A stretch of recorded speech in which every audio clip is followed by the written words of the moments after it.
اللہ تعالیٰ ہر ایک کو صحت والی زندگی عطا فرمائے۔ کسی قسم کی بھی بیماری ہو، اللہ سے شفا کی ضرور دعا کرتے رہنا چاہیے۔ اس کے لیے بڑی دعائیں ہیں۔ ایک دعا یہ ہے، اللہم رب الناس اذہب الباس واشف انت الشافی لا شفاء الا شفاؤک شفاء لا یغادر سقما۔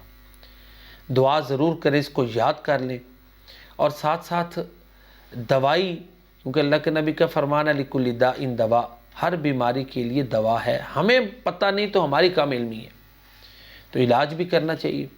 تو اس سلسلے میں ہومیوپیتھی میں یہ گردوں اور مثانوں کی بیماریوں کا بہت اچھا علاج ہے، اور اکثر تجربے میں آیا ہے کہ پیشاب میں پس آ رہی ہے، خون آ رہا ہے، ریت نما ہے، سویلنگ ہے، حتیٰ کہ پتھری ہے، ان سب بیماریوں کا علاج بفضل اللہ ہو جاتا ہے۔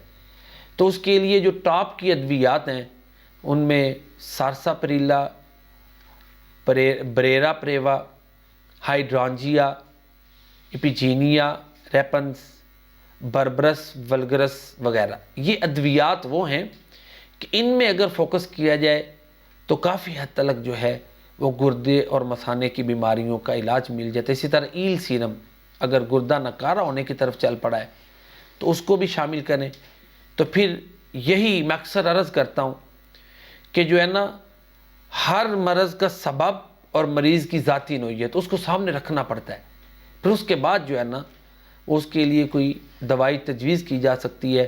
تو یہ ساری ادویات جو میں نے بیان کی ہیں ایل سیرم کے علاوہ، یہ کیو طاقت میں بہت ہی مفید ہیں۔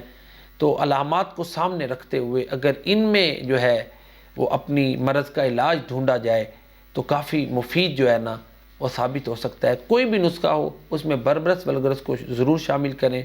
یہ ایک مجرب اور بنیادی دوائی ہے جو گردے اور مثانے کی شفا یابی کے لیے کلیدی کردار ادا کرتی ہے۔ اللہ تعالیٰ مجھے اور آپ کو بیماریوں سے محفوظ رکھے، صحت والی زندگی دے، ہمارا ایمان پر خاتمہ فرمائے، آمین یا رب العالمین۔